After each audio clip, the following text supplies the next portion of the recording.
There are Christians right now losing sleep over things Jesus never condemned. They question their salvation, they feel like spiritual failures, they carry quiet guilt no one sees. And here's the uncomfortable truth. Some of that guilt didn't come from Scripture, it came from religious culture.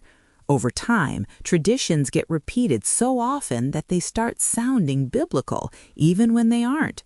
Rules get added, expectations grow, preferences become principles. So today, let's peel it back. Let's look at 5 common sources of Christian guilt and ask one simple question. What does the Bible actually say? 1. Setting boundaries with people. Many believers feel guilty for saying no.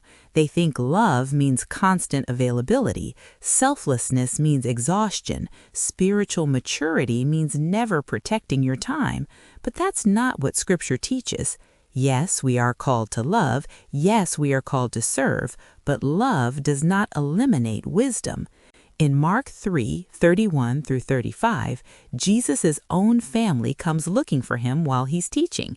They attempt to interrupt his ministry. And what does he do? He doesn't drop everything. He doesn't apologize for having limits. He establishes priority and continues his mission. Throughout the Gospels, we also see Jesus withdrawing from crowds. He steps away from constant demands. He chooses solitude. He leaves towns where more healing could have happened. That's important. He didn't heal every sick person in Israel. He didn't meet every need presented to him, not because he lacked compassion, but because he walked in divine assignment. Now consider Galatians 6:2 and 6:5. Verse 2 says, "Carry each other's burdens," but verse 5 says, "Each one should carry their own load." There's a difference between a burden and a personal responsibility. Helping someone through a crisis is love. Letting someone consistently drain you because they refuse responsibility is not biblical compassion. Setting boundaries is not selfish, it's stewardship. 2. Drinking in moderation. This topic makes people uncomfortable, not because Scripture is unclear, but because culture often is. The Bible clearly condemns drunkenness. In Ephesians 5:18, Paul says, "Do not get drunk on wine." In 1 Timothy 3:3, leaders are warned against being given to drunkenness. But notice what is condemned: drunkenness, not drinking itself. Throughout Scripture, wine is treated as something morally neutral. In Psalms 104:14-15, wine is described as something that gladdens the heart. In John 2, Jesus' first recorded miracle is turning water into wine at a wedding. He didn't create it reluctantly, he created excellent wine. At the Last Supper in Matthew 26:27-29, Jesus uses wine to represent his blood in communion. Now, wisdom matters. For some people, total abstinence is wise. For those with addiction histories, it may be necessary. But Scripture does not command universal prohibition for all believers.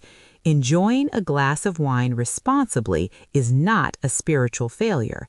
The issue has always been excess, not existence. 3. Disagreeing with your pastor. This one creates quiet fear. Some Christians believe questioning leadership is rebellion, but Scripture presents a different model. In Acts 17:11, the Bereans are praised because they examined the Scriptures daily to see if what Paul said was true. Think about that. They fact-checked an apostle, and Scripture calls them noble for it. Healthy leadership welcomes accountability to the Word of God. Your loyalty is ultimately to Christ, not to any individual preacher. In John 8:31-32, Jesus says, "If you hold to my teaching, you will know the truth." Holding to his teaching requires knowing what he actually taught. Respectful disagreement is not rebellion, it's discernment, and discernment is maturity. 4. Being financially successful. Somewhere along the way, many Christians absorb the idea that poverty equals holiness, but Scripture never teaches that. Yes, the Bible warns against greed. In 1 Timothy 6:10, we're told that the love of money is a root of all kinds of evil. Notice the wording, not money itself, but the love of it. Throughout Old Testament, God blessed Abraham, Isaac, Jacob, Job, and Solomon with great wealth.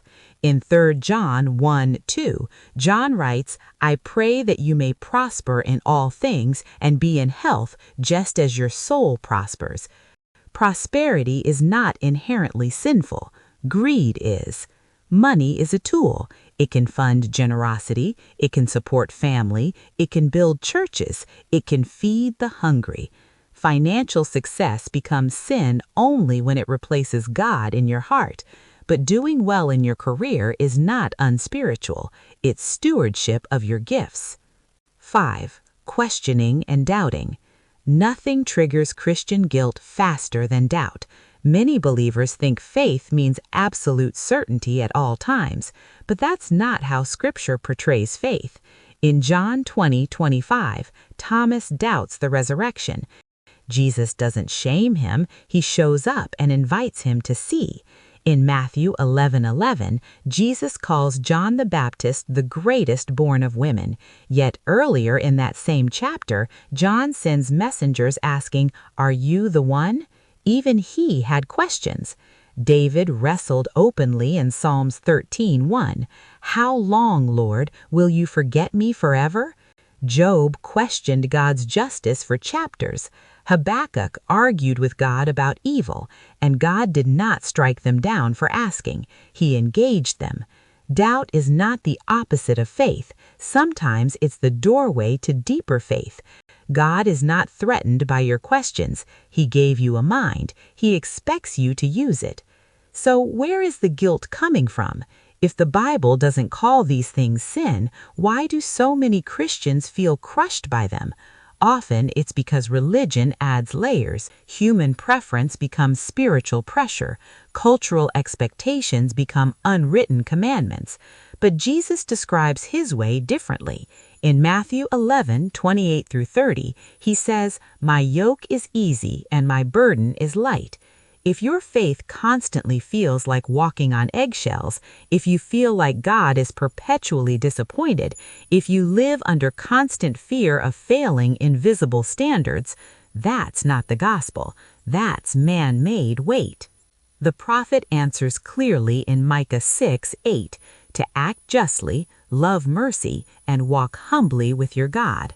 Justice, mercy, humility, that's the focus. And then Romans 8:1 declares, There is now no condemnation for those who are in Christ Jesus. No condemnation, not partial condemnation, none. If you are in Christ, you are not living under a scoreboard. You are living under grace. God is not disappointed because you set a healthy boundary. He's not angry because you responsibly enjoyed a drink. He's not offended because you examined your pastor's teaching against Scripture. He's not frustrated by your financial success, and he is not threatened by your honest questions.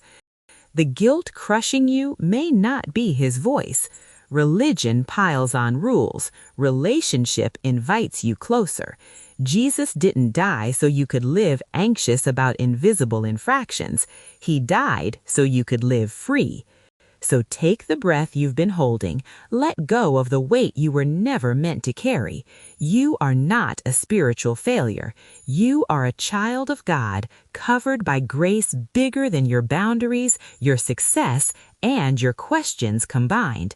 And that freedom you want, it's not rebellion. It's biblical.